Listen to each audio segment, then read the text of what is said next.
کیا بوریت ہے، آدھی سے زیادہ چھٹیاں گزر چکی اور ہم نے اب تک کچھ نہ کیا، نہ کوئی سیر، نہ تفریح، نہ کہیں گئے نہ آئے۔ عمران نے بڑبڑاتے ہوئے کہا۔ ہاں بھائی، امی ابو تو گرمیوں کی چھٹیوں میں کہیں جانے کا پروگرام ہی نہیں بناتے۔ وہ سمجھتے ہیں کہ گرمی میں گھومنا پھرنا ٹھیک نہیں۔ اس سے تو اچھا ہے کہ چھٹیاں ہوں ہی نہیں، آصف نے کہا۔ اللہ کرے سیما اور عامر آ جائیں، کچھ تو بوریت دور ہو۔ ہاں، کم از کم وہی یہاں ہوں تو ہم کچھ کھیل کود لیں۔ پچھلے سال ان کے آ جانے سے وقت اچھا گزر گیا تھا، عمران بولا۔ عمران، آصف اور عامر ایک ہی اسکول میں پڑھتے تھے اور ان میں خوب دوستی تھی۔ یہ لوگ بیراج کالونی میں رہتے تھے۔ یہ ایک چھوٹی سی کالونی تھی جس میں تھوڑے سے انجینئر اور ان کے عملے کے لوگ رہتے تھے۔ عمران اور آصف انجینئر کے بیٹے تھے اور عامر اپنے بڑے بھائی کے ساتھ کالونی میں رہتا تھا، جو مزدوروں کے انچارج تھے۔ سیما اس کی بہن تھی۔ اگلے دن سیما اور عامر آ گئے۔ عمران اور آصف بہت ہی خوش ہوئے۔ میرا خیال ہے ہم صرف 3-4 دن ہی یہاں رہ سکیں گے۔ کیوں؟ عمران اور آصف ایک ساتھ بولے۔ کیا تم اپنے دادا کے پاس فیصل آباد جا رہے ہو؟ نہیں بھائی، ہم لوگوں کا ارادہ تو علی پور جانے کا ہے۔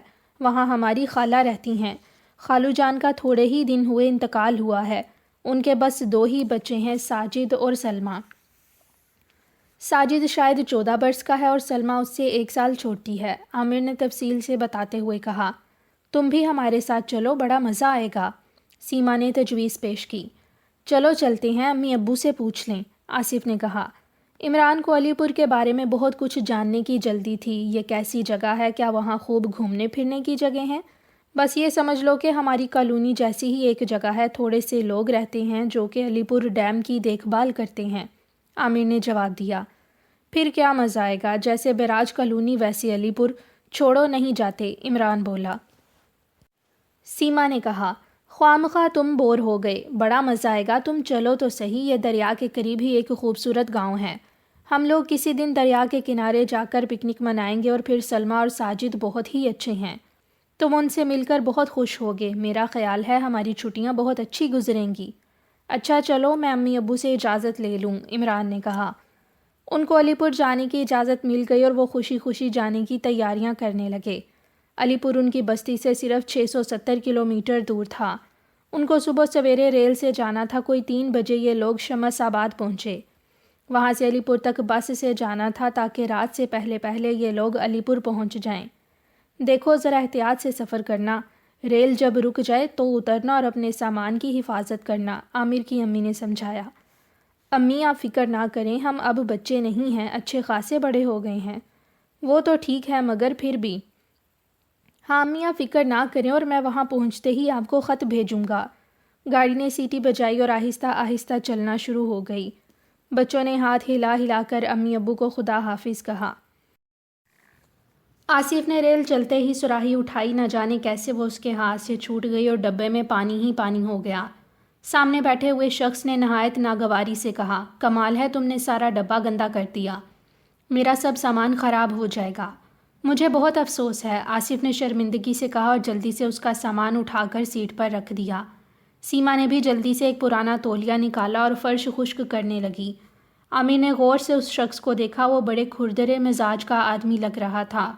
اس کا سامنے کا ایک دانت ٹوٹا ہوا تھا اور اس کے کان میں سونے کی بالی تھی۔ اگلے ہی اسٹیشن پر عامر نے پانی کی ایک بوتل خرید لی اور اسے بھر لیا۔ ان کا سفر آرام سے گزرا۔ سپہر کو وہ شمس آباد پہنچ گئے۔ شمس آباد کے اسٹیشن پر سلمیٰ اور ساجد انہیں لینے آئے ہوئے تھے۔ گاڑی اگرچہ آدھا گھنٹہ لیٹ تھی مگر یہ لوگ خوش تھے کہ سفر اچھا گزر گیا۔ عامر نے اپنے دوستوں کا تعارف سلمیٰ اور ساجد سے کرایا اور تھوڑی ہی دیر میں یہ لوگ ایک دوسرے سے گھل مل گئے۔ سونے کی بالی والا آدمی بھی وہیں اترا۔ اس کے ساتھ جو آدمی تھا، ساجد نے اس کو دیکھ کر کہا، یہ نادر علی ہے جو سیٹھ شیر علی کا سارا کاروبار سنبھالتا ہے۔ یہ جس ٹرک میں آیا ہے اس کا نمبر بھی مجھے معلوم ہے، KAA 2627۔ مجھے پتا ہے کہ یہ بھٹے سے اینٹیں لے کر جا رہا ہے۔ عامر اور آصف حیرانی سے اس کی باتیں سن رہے تھے۔ ارے میں تو بھول ہی گیا، ساجد ہنسا، تمہیں بھی کیا پتا کہ شیر علی اور نادر علی کون ہیں؟ چلو پھر کبھی بتاؤں گا۔ اچانک ایک زور کی آواز ہوئی۔ ایک بیل گاڑی ٹرک سے ٹکرا گئی تھی۔ بیل گاڑی پر ایک بچہ بیٹھا ہوا تھا۔ غالباً اس نے بیلوں کو ڈنڈا مارا ہوگا اور وہ بدحواس ہو کر ٹرک سے ٹکرا گئے۔ ٹرک ڈرائیور زور زور سے چیخنے لگا، یوں بچوں کو اکیلا چھوڑ دیتے ہیں، اچھا خاصا نقصان کر دیا۔ اب کون بھگتے گا؟ اسی دوران بچے کا باپ بھی آ گیا۔ ٹرک ڈرائیور اب اس پر غصہ کرنے لگا۔ بتاؤ اب کون یہ نقصان پورا کرے گا؟ چھوڑو چھوڑو، جانے دو۔ نادر علی نے ٹرک ڈرائیور کو سمجھا بجھا کر ٹرک میں بٹھایا۔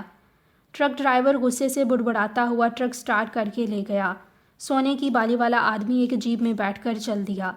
ساجد اپنے مہمانوں کو لے کر تانگے میں بیٹھ گیا۔ سامان وغیرہ رکھنے کے بعد تانگا ہچکولے کھاتا کچی پکی سڑک پر علی پور کی طرف روانہ ہو گیا۔ سڑک کے دونوں جانب گھنا جنگل تھا۔ یہ علاقہ بیراج کالونی سے کہیں زیادہ سرسبز و شاداب تھا۔ جلد ہی یہ لوگ علی پور پہنچ گئے۔ ساجد کی امی بچوں کو دیکھ کر بہت خوش ہوئیں۔ ان لوگوں نے منہ ہاتھ دھو کر چائے پی۔ پھر سلمیٰ نے کہا، وہ کمرہ ہے، تم لوگ اپنا سامان وہاں رکھ دو۔ یہاں تو اتنی گرمی ہوتی ہے کہ ہم لوگ رات کو باہر سوتے ہیں۔ ساجد اور سلمیٰ کے ابو کی پرچون کی دکان ان کے گھر ہی کے ایک حصے میں تھی۔ ان کے انتقال کے بعد ان کی امی یہ دکان چلاتی تھیں۔ اس دکان سے ان کی گزر بسر کے لیے اچھی خاصی آمدنی ہو جاتی تھی۔ آصف نے دیکھا کہ صبح سے خاصے گاہک آ رہے ہیں۔ اس نے پوچھا، خالہ جان آپ کو تو اس دکان سے کافی پیسے مل جاتے ہوں گے؟ ہاں بیٹا، انہوں نے جواب دیا، اس کی آمدنی اتنی ہے کہ ہمارا گزارا ہو جاتا ہے۔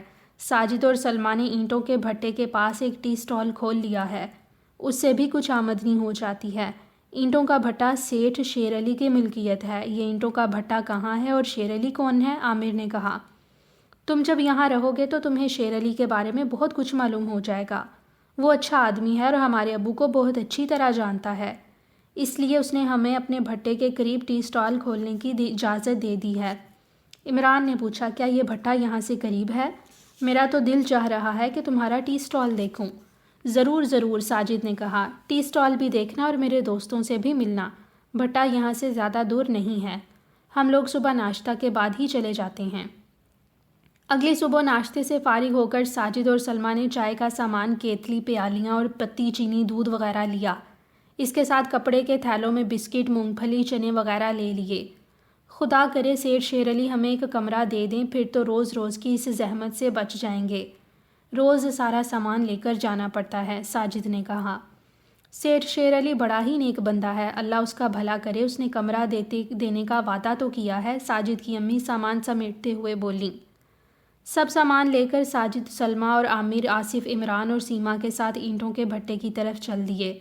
راستے میں ساجد نے اپنے دوست بابو سے ان لوگوں کو ملوایا۔ بابو کی سائیکل مرمت کرنے کی دکان تھی اور اس کا بڑا بھائی اصغر پولیس میں ہیڈ کانسٹیبل تھا۔ بابو نے بتایا کہ اصغر بھائی آج کل بہت مصروف ہیں کیونکہ اس علاقے میں اسمگلروں نے اپنی سرگرمیاں تیز کر دی ہیں۔ اسی دوران اصغر صاحب بھی گھر سے باہر نکل آئے اور انہوں نے بچوں کو بتایا کہ دراصل سمندر یہاں سے قریب ہے، اسی لیے اسمگلروں کو گھڑیال، سونا، کیمرے اور بجلی کا سامان اسمگل کرنے میں بڑی آسانی رہتی ہے۔ ایک مرتبہ ڈی ایس پی عبد الرحمن صاحب کی نگرانی میں بڑا چھاپا مارا گیا، مگر افسوس کہ مخبری سے اسمگلر فرار ہو گئے۔ اللہ کتنا اچھا ہو اگر ہم کسی طرح اسمگلروں کو پکڑوا دیں۔ عامر کی آنکھیں امید سے چمک اٹھیں۔ نہیں بھائی، آپ لوگوں کو اس خطرناک گروہ سے دور ہی رہنا چاہیے، اصغر نے کہا۔ اصغر کے جانے کے بعد ساجد اور سلمیٰ ان سب کو لے کر اپنے ٹی سٹال کی طرف چل دیے۔